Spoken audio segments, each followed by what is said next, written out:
کوئی فاحش عورت نہیں تھی۔ اس سے کیا پتا چلتا ہے کہ ایک انسان کو اپنے حسب و نسب کا مان رکھنا چاہیے، خیال رکھنا چاہیے کہ میں کون سا آدمی ہوں، میں کیسا ہوں، کس خاندان سے تعلق رکھتا یا رکھتی ہوں، کہیں ایسا نہ ہو کہ میری وجہ سے میرے قوم کے لوگوں کو رسوائی ہو۔ اس آیت کے اندر بہت بڑا درس ہے ایک انسان کو کہ تمہارے اس عمل کی وجہ سے تمہارے والد کو، تمہاری والدہ کو، تمہارے بھائی کو رسوائی کا تو سامنا نہیں کرنا پڑے گا۔ اس لیے قدم ایسا اٹھائے کہ ان کی عزت کے باعث بنے، آپ کی وجہ سے آپ کے والدین کا سر سعادت سے بلند ہو جائے، وہ شرف محسوس کریں، نہ کہ وہ آپ کی وجہ سے ہر جگہ سے منہ چھپاتے پھرے۔ ایک انسان کو اس چیز کا خیال رکھنا چاہیے، اس میں بہت بڑا درس موجود ہے۔ اس کے بعد اللہ رب العالمین نے ایک اور نبی کا تذکرہ کیا، ابراہیم علیہ السلام کا، اور یہ تذکرہ اللہ رب العالمین کی توحید سے متعلق ہے۔ پہلا جو واقعہ اللہ رب العالمین نے، دو واقعات بیان کی، اس میں اللہ رب العالمین کی قدرت کا بیان ہے۔ اب اللہ کی قدرت کے بعد اللہ رب العالمین کی وحدانیت کا تذکرہ ہے ایک دوسرے نبی کی سیرت میں۔ یہ نبی کون ہے؟ ابراہیم علیہ السلام۔ اللہ رب العالمین نے ان کا واقعہ بیان کرتے ہوئے کہا وَاذْكُرْ فِي الْكِتَابِ إِبْرَاهِيمَ إِنَّهُ كَانَ صِدِّيقًا نَبِيًّا إِذْ قَالَ لِأَبِيهِ يَا أَبَتِ لِمَ تَعْبُدُ مَا لَا يَسْمَعُ وَلَا يُبْصِرُ وَلَا يُغْنِي عَنْكَ شَيْئًا۔ ابراہیم علیہ السلام اپنے والد سے، آزر سے مناقشہ کر رہے ہیں، کہہ رہے ہیں یا اے ابا جان، کیوں آپ ایسی چیزوں کی عبادت کرتے ہیں، لما تعبد ما لا يسمع، جو نہ سن سکتے ہیں، ولا يبصر، نہ دیکھ سکتے ہیں، ولا يغني عنك شيئا، اور نہ آپ کو کسی مصیبت سے نجات دے سکتے ہیں۔ اس مناقشے سے کیا دلیل ملتی ہے کہ اگر کوئی معبود ہو تو حقیقی معبود کے اندر یہ صفتیں پائی جانی چاہیے۔ اگر کوئی معبود ہے اور اس کے اندر کوئی عیب ہے تو وہ معبود بننے کا حق نہیں رکھتا۔ جو اپنے نفس سے عیب تک کو دور نہ کر سکے، کیا وہ اس قابل ہے کہ اس کو معبود بنایا جائے؟ جو اپنے نفس سے کوئی مصیبت نہ ٹال سکے، وہ دوسروں کی مصیبتوں کو ٹالنے کی کوئی طاقت رکھ سکتا ہے؟ یا بتری تعبد ما لا يسمع، ابا جان جو سن نہیں سکتے، ولا یبصر، دیکھ نہیں سکتے، ولا یغنی عنک شیئا، آپ کو کسی مصیبت سے نجات نہیں دے سکتے، ایسے معبود کی عبادت کیوں کرتے ہیں؟ آخر ان کے والد اب کیا جواب دیں؟ یہ ایسی چیز ہے جو عقل کو لگنے والی ہے۔ جب کوئی جواب نہیں بڑھا تو کیا کہا کہ یا تو میرے سامنے سے دور ہو جاؤ یا پتھروں کی بارش کروں گا۔ گھر سے باہر نکال دیا۔ چنانچہ ان کے والد نے کھلے لفظوں میں کہا لَإِن لَّمْ تَنْتَهِ لَأَرْجُمَنَّكَ وَاهْجُرْنِي مَلِيًّا، کہ اگر اس طرح ہمارے معبودوں کی عیب جوئی کرنے سے باز نہ آئے تو وَاهْجُرْنِي مَلِيًّا، مجھے تنہا اب چھوڑ دیں، یعنی گھر سے باہر نکل جائیں، اس گھر میں آپ کے لیے کوئی جگہ نہیں ہے۔ چنانچہ ابراہیم علیہ السلام گھر سے باہر نکال دیے جاتے ہیں اس جرم کی بنا پر۔ اس میں ہمارے لیے درس ہے کہ توحید کی دعوت آپ دیں تو اس طرح کی مصیبتیں آپ کی زندگی میں بھی آ سکتی ہے۔ آپ کو گھر سے بھی باہر نکالا جا سکتا ہے، آپ کو آگ کے اندر بھی پھینکا جا سکتا ہے، پوری دنیا آپ کی مخالفت کر سکتی ہے، لیکن اس کے باوجود بھی یہ آپ کے لیے عذر نہیں بن سکتا کہ ان تمام لوگوں کی مخالفت میں کیسے جھیلوں۔ اللہ رب العالمین کی وحدانیت پر اس کے باوجود بھی ڈٹے رہنا ہے۔ اس کے بعد اللہ رب العالمین نے عبادت کے باب کو بیان کرتے ہوئے اس کے بعد اسماعیل علیہ السلام کا تذکرہ کیا، ابراہیم علیہ السلام کے بعد، اور کہا وَاذْكُرْ فِي الْكِتَابِ إِسْمَاعِيلَ إِنَّهُ كَانَ صَادِقَ الْوَعْدِ وَكَانَ رَسُولًا نَبِيًّا وَكَانَ يَأْمُرُ أَهْلَهُ بِالصَّلَاةِ وَالزَّكَاةِ وَكَانَ عِندَ رَبِّهِ مَرْضِيًّا۔ اسماعیل علیہ السلام کا اس کے بعد اللہ کے رب العالمین نے تذکرہ کیا، جن کی نسل سے اللہ کے رسول ہیں، ہم لوگ ہیں، ان کی سیرت میں خصوصی طور پر اللہ تعالیٰ نے دو اہم چیزوں کا تذکرہ کیا۔ وَكَانَ يَأْمُرُ أَهْلَهُ بِالصَّلَاةِ وَالزَّكَاةِ، کہ وہ اپنے اہل و عیال کو، اپنے گھر والوں کو نماز کا اور زکوٰۃ کا حکم دیا کرتے تھے۔ ہم اپنے نفس کا محاسبہ کریں کہ کیا ہم بھی اپنے بچوں کو، اپنے اہل و عیال کو نماز کا حکم دیتے ہیں؟ اگر نہیں دیتے تو اللہ رب العالمین کے پاس پکڑے جائیں گے۔ اللہ کے رسول صلی اللہ علیہ وسلم فرماتے ہیں کہ الا کلکم راعین وکلکم مسئول عن رعیتہ، تم میں کا ہر شخص ذمہ دار ہے اور ہر ایک کو اس کی اپنی ذمہ داری کے بارے میں سوال کیا جائے گا۔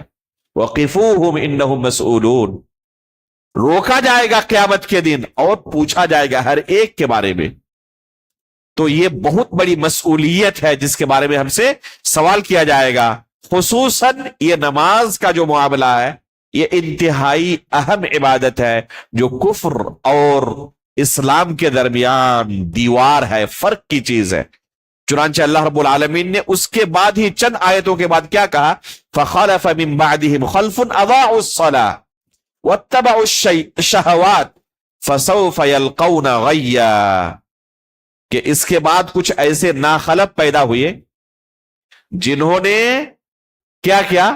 اضاعوا الصلاۃ، اس نماز کو ضائع و برباد کر دیا، نماز کی پابندی نہیں کی، نماز قائم نہیں کیا، تو ان کا ٹھکانہ کیا ہوگا؟ فسوف یلقون غیا، یہ سب کے سب جہنم رسید ہوں گے۔ بے نمازی کی سزا جہنم ہے۔ اسلام کے اندر یہ تصور نہیں کہ کوئی نماز بھی ترک کرتا رہے اور اپنے آپ کو مسلمان ہونے کا دعویٰ بھی کرتا رہے۔ اس کے بعد اللہ رب العالمین نے ایک آیت کے اندر، انتہائی جامع آیت ہے، توحید کی تینوں قسموں کو بیان کیا ہے۔ قرآن کے اندر بعض آیتیں ایسی ہیں جن کے اندر توحید کی تینوں قسموں کا تذکرہ ہے۔ توحید کی کل کتنی قسمیں ہیں؟ تین قسمیں، ایک ہے توحید ربوبیت، ایک ہے توحید الوہیت، اور ایک ہے توحید اسماء و صفات۔ ربوبیت کا معنی یہ ہے کہ خلق، ملک اور تدبیر میں اللہ خالق ہے، وہی مالک ہے اور وہی پوری دنیا کا چلانے والا ہے۔ اس میں اللہ رب العالمین کو تنہا مانا جائے، اس کا کوئی شریک نہیں ان کاموں کے اندر۔ اور توحید الوہیت کا معنی یہ ہے کہ جب وہی خالق ہے، رازق ہے، چلانے والا ہے، تو عبادت اسی کی جائے، کسی طرح کی کوئی عبادت کسی دوسرے کے لیے نہ کی جائے۔ اور اسماء و صفات کا معنی یہ ہے کہ اللہ رب العالمین کے بہت سارے پیارے پیارے نام ہیں، اللہ رب العالمین کے لیے ان ناموں کو ثابت کرنا اور ان ناموں میں ان کا کوئی شریک و ساجی نہیں عقیدہ رکھنا۔ اسی طرح اللہ رب العالمین کی بے شمار صفات ہیں، ان صفات کو اللہ رب العالمین کے لیے ثابت قرار دینا اور اللہ رب العالمین کے ساتھ ان صفات میں کسی کو شریک و ساجی نہ سمجھنا۔ یہ ہے مختصر الفاظ میں توحید اسماء و صفات کا معنی۔ میں نے اپنی جو کتاب ہے، متن ایک چھوٹا سا 5-6 صفحے کا بس، اعتقاد اہل سنت والجماعہ فی الایمان باللہ تعالی، اس کے اندر اہل سنت والجماعت کا اللہ رب العالمین کے بارے میں کیا عقیدہ ہونا چاہیے، دلائل کی روشنی میں انتہائی مختصر الفاظ میں بیان کیا ہے۔ اگر آخر میں وقت بچا تو انشاءاللہ 2-3 دن کے اندر اس متن کی شرح کی آپ کے سامنے کوشش کی جائے گی۔ اللہ رب العالمین ہمارے اوقات کے اندر برکت عطا فرمائے۔ اس کے بعد اللہ رب العالمین نے انسانوں کو جہنم کے بارے میں بیان کرتے ہوئے کہا کہ تم میں سے ہر ایک کو جہنم سے گزرنا ہی گزرنا ہے۔ وَإِن مِّنكُمْ إِلَّا وَارِدُهَا كَانَ عَلَى رَبِّكَ حَتْمًا مَّقْضِيًّا ثُمَّ نُنَجِّي الَّذِينَ اتَّقَوْا وَنَذَرُ الظَّالِمِينَ فِيهَا جِثِيًّا۔ اللہ رب العالمین جہنم کے اوپر پل صراط کو قائم کریں گے اور ہر شخص کو اس پل صراط کو پار کرنا ضروری ہے۔ اس پل صراط سے ہو کر ہی ایک انسان جنت تک پہنچ سکتا ہے۔ اسی کا تذکرہ اللہ رب العالمین نے یہاں پر کیا کہ پل صراط سے گزرنا ہر ایک کے لیے ضروری ہے۔ اہل سنت والجماعت کے بنیادی عقائد میں سے جو ایمان کے 6 ارکان ہیں، ان میں سے ایک رکن کیا ہے؟ سب سے آخر سے پہلے الایمان بالبعث بعد الموت، موت کے بعد ہمیں دوبارہ زندہ کیا جائے گا، اس پر ایمان رکھنا۔ تو اس کے جو بنیادی عقائد ہیں ان میں سے ایک یہ ہے کہ پل صراط برحق ہے، والصراط حق۔ امام ابن ابی حاتم الرازی رحمہ اللہ نے اصل السنہ و اعتقاد الدین کے اندر اہل سنت والجماعت کا اجماعی عقیدہ نقل کیا ہے کہ پل صراط برحق ہے، اس پر ہم ایمان لاتے ہیں۔ اگر کوئی اس پر ایمان نہ لائے تو اس کے ایمان کے اندر خلل ہے، اس کا اللہ رب العالمین کی یوم آخرت پر ایمان نہیں ہے۔ تو اس آیت کے اندر اللہ رب العالمین نے اس کا تذکرہ کیا، ہر ایک کو پل صراط سے گزرنا ضروری ہے، لیکن جو مؤمن بندے ہوں گے وہ اس سے بچ جائیں گے اور آسانی سے گزر جائیں گے۔ اپنے اپنے عمل کے حساب سے ہر شخص اس پل صراط سے گزرے گا، کوئی بجلی کی رفتار سے، کوئی پلک جھپکتے ہوئے، کوئی کسی طرح گرتے پڑتے، اور کوئی ایسا بھی ہوگا کہ گزر نہیں پائے گا اور یہیں سے جہنم رسید ہو جائے گا۔ یہ پل صراط کی صفت کیا ہے؟ حدیث کے اندر اس کی صفت آئی ہے، یہ تلوار سے بھی زیادہ تیز ہے، بال سے بھی زیادہ باریک ہے، اور اس پل صراط سے ہر انسان کو گزرنا ہے۔ یہ وہ موقع ہوگا جس میں انسان کو کوئی یاد نہیں آئے گا، نفسی نفسی کا عالم ہوگا۔ بیوی شوہر سے بھاگے گی، شوہر بیوی سے، باپ بیٹے سے، بیٹا باپ سے، ہر کوئی ایک دوسرے سے بھاگے گا۔ اللہ کے رسول صلی اللہ علیہ وسلم سے پوچھا گیا کہ اللہ کے رسول کیا آپ بھی اپنی بیویوں کو بھول جائیں گے؟ تو اللہ کے رسول صلی اللہ علیہ وسلم نے نامہ اعمال کو جب تقسیم کیا جائے گا اس کا تذکرہ کیا کہ اس وقت میں بھی کسی کو یاد نہیں رکھوں گا۔ آپ اس سے اندازہ لگا سکتے ہیں کس نفسی نفسی کا عالم ہوگا۔ تو یہ قیامت کا منظر ہے جس کو اللہ رب العالمین نے قرآن کریم کے اندر مختلف جگہوں پر بیان کیا ہے۔ اس کے بعد کی جو سورت ہمارے سامنے ہے وہ سورہ طٰہٰ ہے، اور اس سورے کے اندر بھی عقیدے کے بہت ہی اہم مسائل کا بیان ہے، کئی جگہوں پر، اور کئی بنیادی عقائد کا تذکرہ ہے۔ سب سے پہلے شروع میں اللہ رب العالمین نے اللہ رب العالمین کے عرش پر ہونے کا تذکرہ کیا ہے۔ الرحمن علی العرش استوى، اس سورے کی 5ویں آیت۔ یہ آیت اللہ رب العالمین نے قرآن کریم کے اندر 7 جگہوں پر نازل کی ہے۔ الرحمن علی العرش استوى، الرحمن علی العرش استوى، کتنی جگہوں پر؟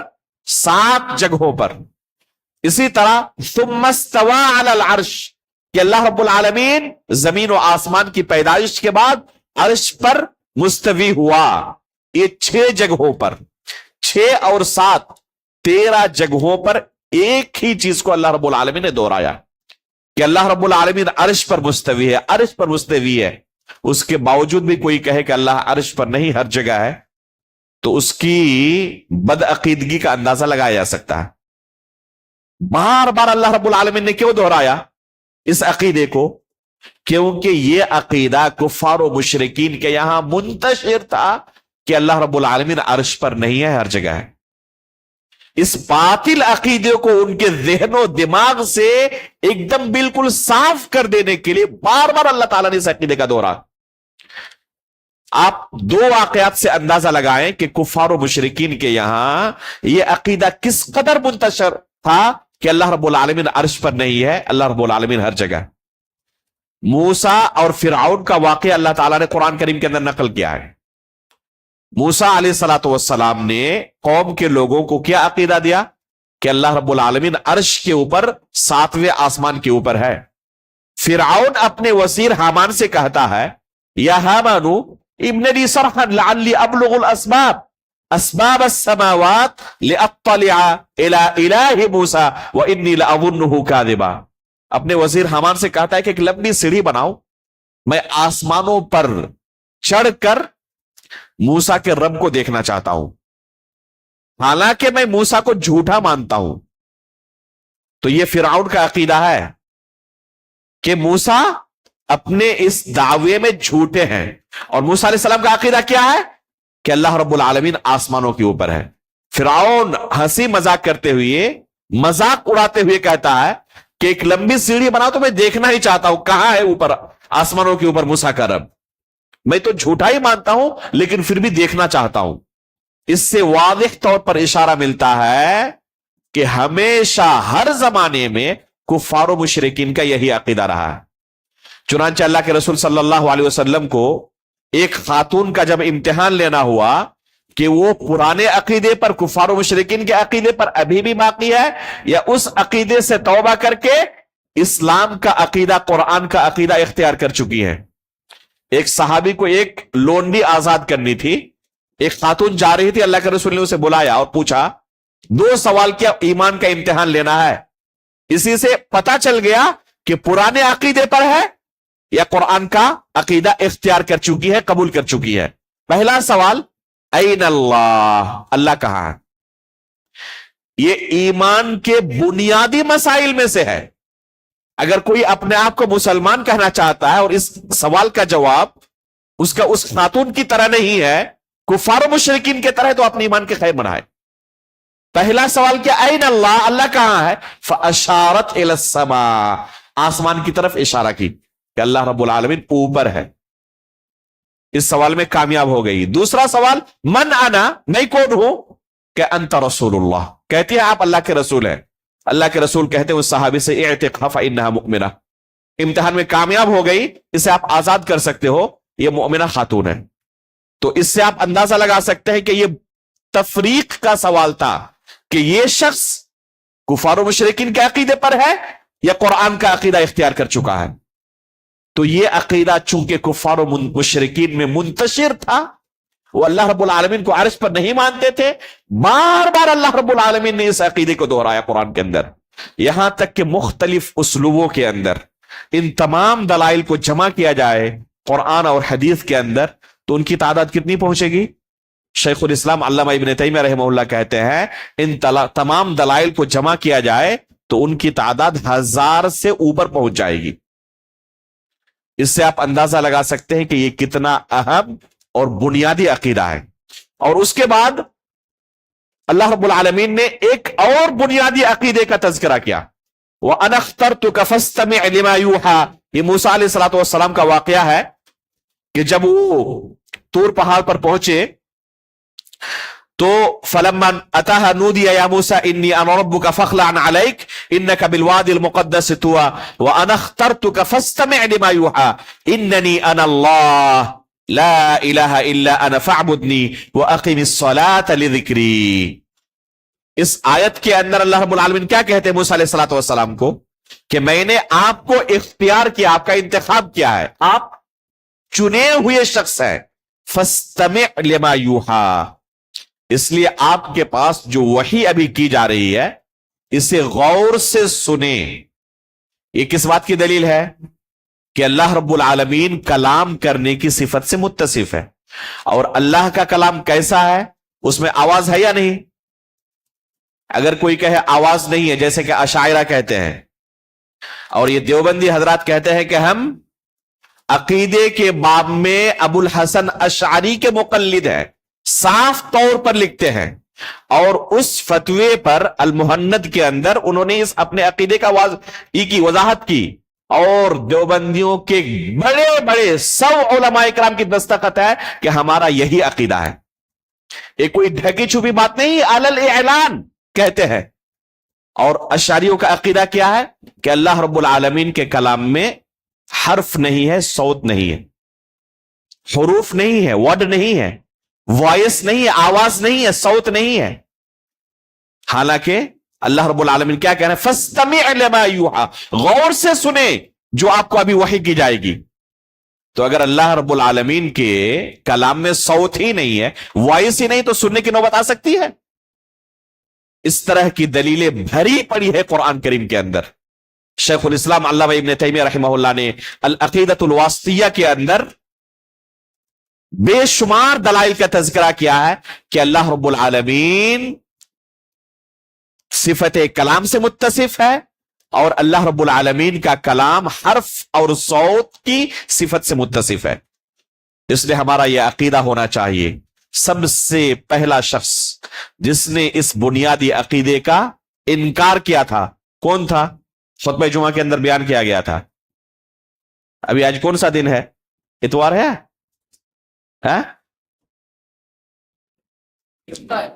گزشتہ کل ایک دن کی بات ہے، یاد تو ہونا ہی چاہیے. کون ہے پہلا بندہ جس نے اس عقیدے کا انکار کیا تھا؟ اس فتنے کی شروعات کرنے والا کون تھا؟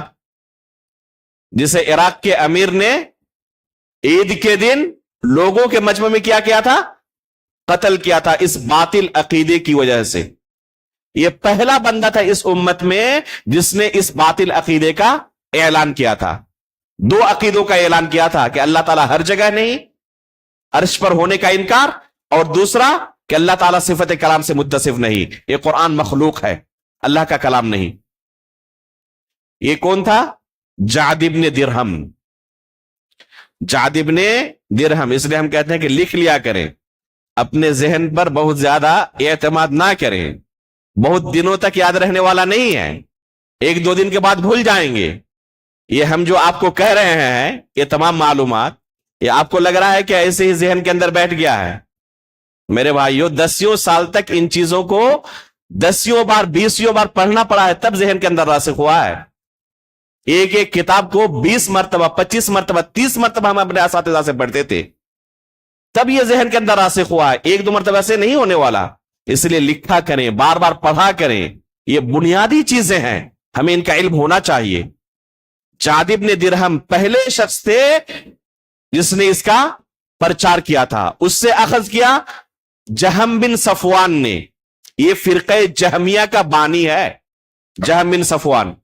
اور پھر بعد میں اس عقیدے کو بڑھ چڑھ کر جس نے اعلان کیا تھا، کس نے؟ وہ کون تھا؟ بشر المریسی. بشر المریسی نے اس کا بڑھ چڑھ کر پرچار کیا، یہاں تک کہ خلیفہ ابو جعفر منصور کے دور میں بادشاہ کے لیول تک پہنچ گئے، اور بادشاہ کے ذہن کے اندر بھی اس باطل عقیدے کو ڈال دیا. اور پھر حکومتی پیمانے پر اس کا پرچار شروع ہوا، اور علماء اکرام کو امتحان لینا شروع کیا. انہوں نے جو اس باطل عقیدے کو نہیں مانتا سلاخوں کے پیچھے ڈال دیتے، جیل میں ڈال دیتے، اور ان کو مختلف طرح سے سزائیں دیتے. تو یہ وہ عقیدہ ہے جس عقیدے کی حفاظت کے لیے ہمارے سلف صالحین نے اپنے پیٹھ پر کوڑے کھائے ہیں، اور پھر انہوں نے اس عقیدے کی حفاظت کی ہے. علامہ ابن ابی حاتم الرازی رحمہ اللہ نے اصل السنہ و اعتقاد الدین کے اندر، یہ بہت ہی اہم کتاب ہے، صرف 2 صفحے کی کتاب ہے بس. یہ جو کتاب ہے بار بار میں اس کا تذکرہ کر رہا ہوں، اصل السنہ و اعتقاد الدین، وہ بہت موٹی کتاب نہیں ہے، صرف 2 صفحے کی کتاب ہے، لیکن ایک ایک لفظ کے اندر آپ کو رک کر سمجھنے کی ضرورت ہے. اس میں انہوں نے اہل سنت والجماعت کے عقائد کو بیان کیا ہے. اس زمانے میں پورے اسلامی ممالک کے اندر جہاں بھی مسلمانوں کا وجود تھا، ان کا کیا عقیدہ تھا، اس عقیدے کو انہوں نے ان 2 صفحوں کے اندر بیان کیا ہے. اس لیے اگر ہمیں جاننا ہے کہ ہمارا عقیدہ کیا ہونا چاہیے، سلف صالحین کا عقیدہ کیا تھا، تو اس طرح کے بنیادی رسائل کا ہمیں مطالعہ کرنا چاہیے. علماء کرام کے درس میں بیٹھ کر اس کی شرح سننی چاہیے. چنئی کے اندر اس کتاب کی میں نے شرح کی تھی، اس 2 صفحے کی کتاب کی. 2 دن کے اندر تقریباً 9-10 گھنٹے کا یہ درس ہے، اور اس مسجد کے اندر بعض لوگوں نے کہا کہ ہم نے پورا سنا الحمدللہ. تو موجود ہے یوٹیوب کے اندر، سنے اور اپنے عقیدے کو جانے کہ ہمارا کیا عقیدہ ہونا چاہیے. عقیدہ سب سے اہم چیز ہے کہ انسان کے اندر، اس سے بڑی کوئی دولت نہیں. آپ کا عقیدہ ہی اگر درست نہ رہا، عمل چاہے لاکھ کرتے رہیں، کوئی فائدہ نہیں دے گا. عقیدے کو سب سے پہلے درست کرنا ضروری ہے. اللہ کے رسول صلی اللہ علیہ وسلم پوری مکی زندگی کے اندر عقیدے پر فوکس کرتے رہے. یہ تمام احکام اور اعمال جو ہیں یہ بعد میں فرض ہوئے. نماز کا فرض ہوا مکی زندگی کے آخر میں معراج کے وقت، اور روزے، زکوٰۃ، حج وغیرہ مدنی زندگی کے اندر. حالانکہ مدنی زندگی میں اللہ کے رسول عقیدے کا درس دیتے رہے. تو اصل چیز ہے ایک انسان کا عقیدہ وہی ہو جو اللہ کے رسول صلی اللہ علیہ وسلم نے اپنے صحابہ کو سکھایا تھا، صحابہ نے تابعین کو سکھایا تھا، تابعین نے تابعین کو سکھایا تھا، جسے ہم سلف کہتے ہیں. یہ جو بار بار منہج سلف کی ہم بات کرتے ہیں تو اس کی وجہ یہی ہے کہ یہی نجات کا ضامن ہے، اس کے بغیر نجات ممکن نہیں ہے۔ یہیں سے گمراہیاں شروع ہوتی ہیں، جو بھی اس عقیدے سے ہٹ کر ادھر ادھر جائے گا یہیں سے اس کی گمراہی شروع ہوگی۔ اللہ رب العالمین ہمیں سلف صالحین کے عقیدے پر آخری دن تک باقی رکھے۔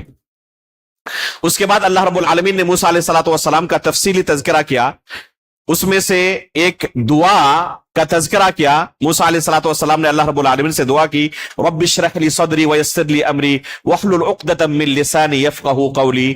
یہ دعا ہر مسلمان کو کرنی چاہیے مصیبت کے وقت۔ اگر آپ کسی مصیبت کے شکار ہیں تو اللہ رب العالمین سے دعا کریں، رب اشرح لی صدری ویسر لی امری، کہ اللہ میرا سینہ کھول دے، اس کام کو میرے لیے آسان کر دے۔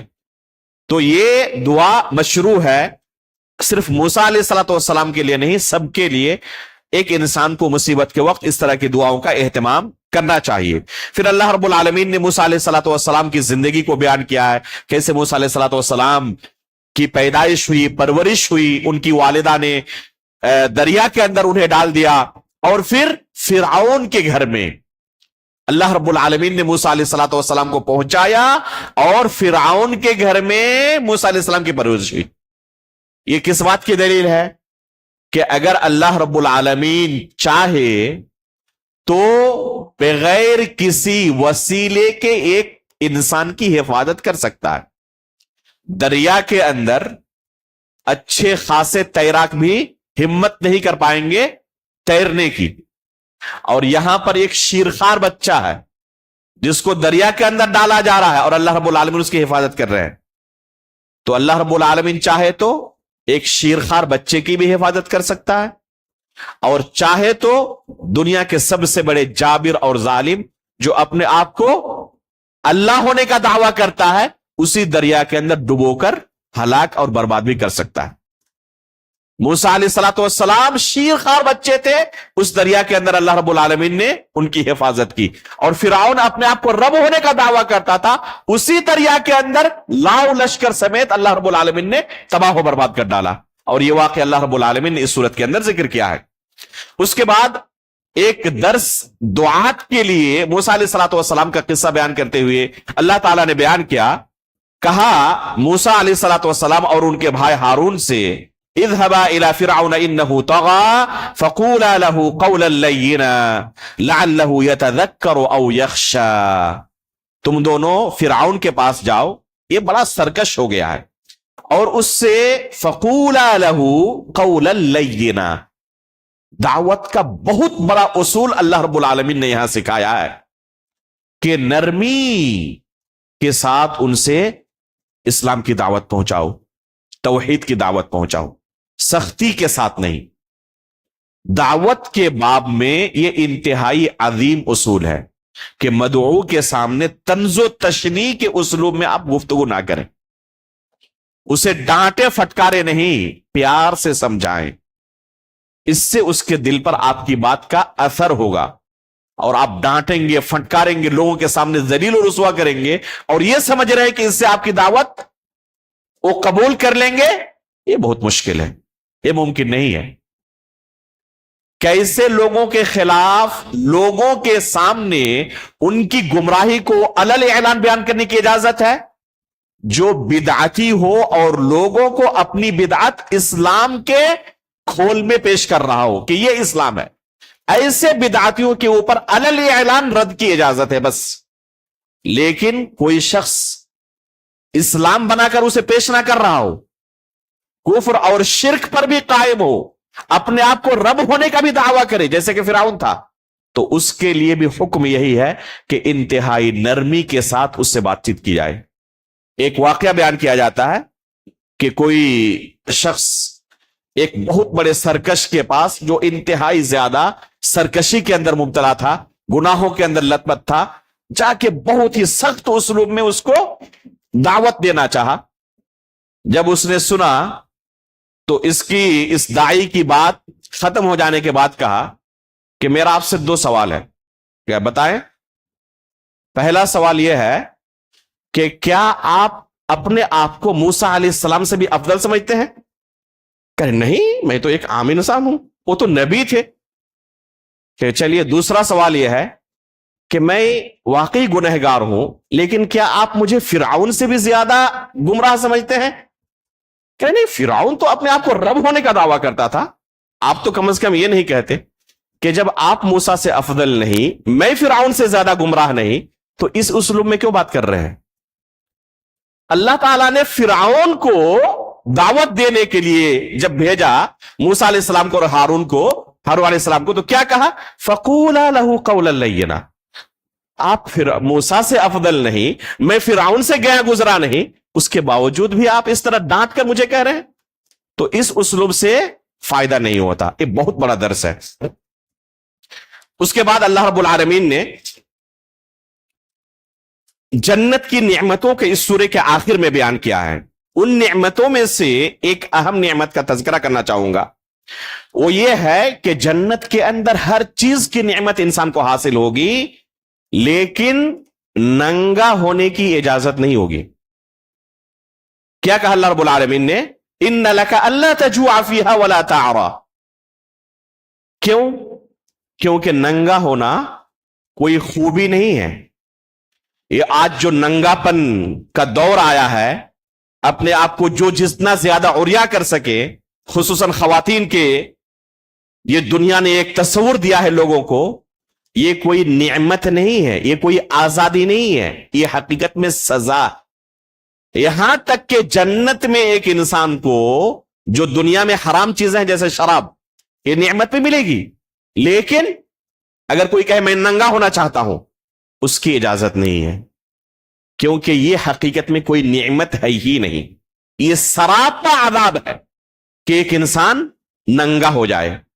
تو یہ نعمت اللہ رب العالمین نے جنت کا تذکرہ کرتے ہوئے بیان کیا کہ تمہیں اس دن نہ بھوک محسوس ہوگی اور نہ تم وہاں پر ننگے ہوگے۔ اس کے بعد اللہ رب العالمین نے آخر میں اس سورے کے پھر نماز کا تذکرہ کیا، جس کا تذکرہ ابھی سورہ مریم کے اندر آپ کے سامنے کیا گیا۔ وَأْمُرْ أَهْلَكَ بِالصَّلَاةِ وَاصْطَبِرْ عَلَيْهَا لَا نَسْأَلُكَ رِزْقًا نَحْنُ نَرْزُقُكَ وَالْعَاقِبَةُ لِلتَّقْوَىٰ، کہ اپنے اہل و عیال کو آپ نماز کی تلقین کریں۔ وَأْمُرْ أَهْلَكَ بِالصَّلَاةِ، اپنے گھر والوں کو نماز کا حکم دے، صرف یہ نہیں کہا کہ نماز کا حکم دے، وَاصْطَبِرْ عَلَيْهَا، اور حکم دینے کے ساتھ ساتھ اس پر جمے رہیں، صبر کرنے کے ساتھ ساتھ جمے رہیں۔ ایسا نہیں کہ ایک ہفتے تک بہت زیادہ زور دیا اس کے بعد نرم پڑ گیا، نہیں۔ بچے کی عمر 7 سال کی ہو گئی ہے، نماز کا حکم دیں اسے، کب تک؟ 10 سال کی عمر تک مسلسل 3 سال اس کی تربیت کرے، اس کے بعد بھی نماز نہ پڑھے تو ماریں۔ یہ اتنی اہم عبادت ہے کہ کسی دوسری عبادت کے لیے اللہ رب العالمین نے اتنا لمبا کورس نہیں رکھا، اتنا سخت حکم نہیں دیا ہے، لیکن نماز کے تعلق سے کہا کہ نماز کا حکم دیں اور صبر کے ساتھ جمے رہیں، روزانہ تلقین کریں، روزانہ تلقین کریں۔ ہم اپنے نفس کا جائزہ لیں، کیا حقیقت میں ہم اپنے بچوں پر نظر رکھتے ہیں؟ ہمارے بچے، ہمارے گھر والے نماز پڑھتے ہیں؟ بیوی بچے نمازی ہیں یا نہیں ہیں؟ اگر نہیں ہے اور ہم نماز پڑھ رہے ہیں اور یہ سوچ رہے ہیں کہ ہمیں نجات مل جائے گی، تو یہ بہت بڑی خام خیالی ہے۔ صرف آپ کا نمازی ہو جانا کافی نہیں ہے، اپنے گھر والوں کو نمازی بنائیں، ان کو حکم دیں کہ وہ بھی نماز پڑھیں، روزانہ حکم دیں۔ ہمارے استاد مدینہ یونیورسٹی کے فضیلت الشیخ فضیلت الدکتور ابراہیم نور سیف حفظہ اللہ، جو اب ریٹائر ہو چکے ہیں، وہ اس عمر میں پہنچنے کے بعد بھی اپنے بچوں کو ہر نماز کے لیے فون کرتے ہیں۔ بچے سب بڑے ہو چکے ہیں، اپنی فیملی کے ساتھ الگ الگ گھروں میں رہتے ہیں، ان کی اپنی اپنی فیملی ہے، یہ بڑھاپے کی عمر پر پہنچنے کے بعد ریٹائر ہو چکے، اب آج بھی ہر نماز میں، 5 وقتہ نمازوں میں اپنے تمام بچوں کو فون لگاتے ہیں کہ عمر اذان ہو چکی ہے، نماز کے لیے نکلو۔ یہ بچے کون ہیں؟ عام لوگ ہیں؟ یہ بچے بھی یونیورسٹی کے پروفیسر ہیں۔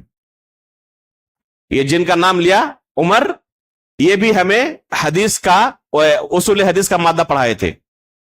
یہ خود مدینہ یونیورسٹی کے اندر، جامعہ اسلامیہ کے اندر پروفیسر ہیں۔ یہ ڈر نہیں کہ وہ نماز نہیں پڑھیں گے، لیکن اللہ تعالیٰ نے حکم دیا ہے نا وَأْمُرْ أَهْلَكَ بِالصَّلَاةِ، اس آیت پر عمل کرنا چاہتے ہیں. ایک دن 2 دن بوڑھے ہو چکے آج تک ہر نماز میں اپنے بچوں کو فون کرتے ہیں. دوسرا مقصد ان کا یہ ہے کہ اس سے بچوں کے ساتھ رشتہ روزانہ برقرار رہے گا. ایسا نہیں ہوگا کہ 1 مہینے ہو چکے اور والدین کی خبر ہی نہیں ہے، بچوں کی خبر ہی نہیں ہے. اس سے ہمیشہ رشتہ برقرار رہے گا، ایک دوسرے کے ساتھ بات چیت جاری رہے گی. تو کتنا بہترین اللہ رب العالمین نے اسلوب سکھایا ہے. وَأْمُرْ أَهْلَكَ بِالصَّلَاةِ وَاصْطَبِرْ عَلَيْهَا. اس کے بعد کی جو سورت ہے آج جس کی ہم نے تلاوت سنی، اقترب للناس حسابهم وهم في غفلة معرضون، اس آیت سے اس کی شروعات ہوتی ہے جس میں اللہ رب العالمین نے غفلت کے اندر پڑے لوگوں کو جھنجھوڑا ہے اور کہا ہے کہ خواب غفلت سے آپ بیدار ہو جاؤ، حساب کا وقت بہت قریب آ چکا ہے. اقترب للناس حسابهم، کہ لوگوں کے حساب کا وقت انتہائی قریب آ چکا. وَهُمْ فِي غَفْلَةٍ مُعْرِضُونَ، اس کے باوجود یہ غفلت کے شکار ہیں اور اعراض کر رہے ہیں. انہیں کوئی خبر نہیں ہے، یہ سوچ رہے ہیں ابھی تو ہماری عمر بہت لمبی ہے، فلاں کی وفات ہو گئی ایک دم جوانی میں، ان کی ہوئی ہماری نہیں ہوگی. یہ شیطان ہر ایک کو کیا کرتا ہے، یہ دلاسا دلاتا ہے کہ ان کی جوانی میں وفات ہو گئی لیکن تمہاری عمر 90 سال کی تک ہے، ابھی بہت دن رہنے والے ہو. تو یہ حقیقت میں شیطان کا وسوسہ ہے. اللہ رب العالمین نے اس آیت کے اندر ہمیں جھنجھوڑا ہے کہ اللہ رب العالمین کے سامنے حساب کے لیے ہمیشہ تیار رہو. پتہ نہیں وقت کب آ جائے، ہو سکتا ہے آج ہی آ جائے، ہو سکتا ہے 10-20 سال بعد آئے، لیکن ہمیشہ ایک انسان کو اس کے لیے تیار رہنا چاہیے. اس کے بعد اللہ رب العالمین نے اپنی وحدانیت کی ایک بہت بڑی دلیل ذکر کی ہے جسے دلیل تمانع کہتے ہیں. لو کان فیہما آلہۃ الا اللہ لفسدتا، کہ اللہ کے علاوہ کوئی اور بھی اگر رب ہوتا، الہ ہوتا، معبود ہوتا تو اس زمین کا نظام، اس دنیا کا نظام درہم برہم ہو جاتا، دونوں آپس میں فتنہ و فساد کے شکار ہو جاتے. ایک نظم آپ نے سنی ہوگی، بہت مشہور ہے، اگر دو خدا ہوتے سنسار میں، لفظ خدا مناسب نہیں اللہ کے لیے، اس لیے یہاں پہ اللہ کر لے. دونوں بلا ہوتے سنسار میں، خطرناک ہوتا زمانے کا رنگ، ہوا کرتی ہر روز دونوں میں جنگ. بہت مشہور نظم ہے. تو اس کا خلاصہ کیا ہے کہ اگر 2 اللہ ہوتے تو یہ ممکن ہی نہیں ہوتا، ایک سے زائد اللہ کا ہونا. کیونکہ اگر 2 مان لیتے ہیں تو اس اللہ پر اس کی حکومت چلتی ہے نہیں چلتی؟ 2 حال سے خالی نہیں. اگر چلتی تب یہ اللہ نہیں ہو سکتا جس پر کسی دوسری کی حکومت چلے، اور اگر نہ چلتی اس کی حکومت اس پر تو یہ اللہ نہیں ہو سکتا کہ کوئی ایسی بھی چیز ہے جس پر اس کی حکومت نہ چلے. ایک سمپل لاجک ہے کہ 2 الہ نہیں ہو سکتے، الہ فقط ایک ہی ہو سکتا ہے. اب کوئی اگر کسی کو الہ سمجھ رہا ہے، کسی کو معبود سمجھ رہا ہے، تو دیکھیں اس کے اندر الہ ہونے کی صفت ہے یا نہیں ہے، کیا اس کی حکومت ہر ایک پر چلتی ہے یا نہیں چلتی ہے. اگر نہیں چلتی تو الہ نہیں ہو سکتا، اور حکومت فقط ایک اللہ کی چلتی ہے. اس لیے اللہ فقط ایک ہے. یہ انتہائی واضح اور آسان سا اصول ہے، لاجک ہے، جسے ہر عقل مند آسانی سے ادراک کر سکتا ہے. اس کے بعد اللہ رب العالمین نے یونس علیہ الصلوۃ والسلام کا، ابراہیم علیہ الصلوۃ والسلام کا تذکرہ کیا. آج فجر کے درس میں یہی یونس علیہ الصلوۃ والسلام کا قصہ آپ کے سامنے بیان کیا گیا تھا کہ وہ اپنے قوم سے ناراض ہو کر جب چلے گئے تو کشتی پر جا رہے تھے. لوگوں نے کہا کہ یہ کشتی ڈوب رہی ہے، کسی کو گرانا ضروری ہے. کیا کیا آپس میں قرآن اندازی کی، یونس علیہ الصلوۃ والسلام کا نام نکلا. فکان من المدحضین، تو لوگوں نے انہی کو دریا کے اندر گرا دیا، اور جیسے ہی گرایا فالتقمہ الحوت وہو ملیم، کیا ہوا؟ مچھلی نے انہیں نگل لیا، مچھلی کے پیٹ میں چلے گئے. وَظَنُّونَ إِذْ ذَهَبَ مُغَاضِبًا فَظَنَّ أَن لَّن نَّقْدِرَ عَلَيْهِ فَنَادَىٰ فِي الظُّلُمَاتِ أَن لَّا إِلَٰهَ إِلَّا أَنتَ سُبْحَانَكَ إِنِّي كُنتُ مِنَ الظَّالِمِينَ. اس دعا کو یاد کر لیں، لا الہ الا انت سبحانک انی کنت من الظالمین. مصیبت سے نجات کی دعا ہے یہ. یونس علیہ الصلوۃ والسلام کو اللہ رب العالمین نے اسی دعا کی برکت سے اس مصیبت سے نجات دی. کہا اللہ تعالیٰ نے کہ اگر یہ دعا نہ کر رہے ہوتے تو قیامت تک مچھلی کی پیٹ میں ہی رہتے. اس کے بعد آخری آیت ایک دم آخر میں جو اللہ رب العالمین نے اس سورے کے اندر بیان کیا ہے وہ رسول اللہ صلی اللہ علیہ وسلم کی صفت سے اس سورے کا اختتام کیا ہے، وَمَا أَرْسَلْنَاكَ إِلَّا رَحْمَةً لِّلْعَالَمِينَ، کہ اے رسول ہم نے آپ کو دنیا والوں کے لیے رحمت بنا کر بھیجا ہے۔ اللہ کے رسول سراپا رحمت تھے اور آپ کی زندگی ہمارے لیے اسوہ حسنہ ہے۔ سیرت کے درس میں اللہ کے رسول کی انہی صفات کو اجاگر کیا جاتا ہے، تو اللہ کے رسول صلی اللہ علیہ وسلم کی زندگی سے ہمیں سبق حاصل کرنا چاہیے۔ ہر موڑ پر اللہ کے رسول کی زندگی ہمارے لیے اسوہ کاملہ ہے، اسوہ حسنہ ہے۔ اللہ رب العالمین سے ہم دعا کرتے ہیں کہ جن چیزوں کو آج کے درس میں جو میسج اللہ رب العالمین کا ہم نے سنا، اللہ رب العالمین ان تمام پیغامات پر آخری سانس تک ہمیں عمل کرنے کی توفیق عطا فرمائے، آمین۔ تقبل یا رب العالمین، وصلی اللہ علی نبینا محمد، سبحانک اللہم و بحمدک، اشہد ان لا الہ الا انت، استغفرک و اتوب الیک۔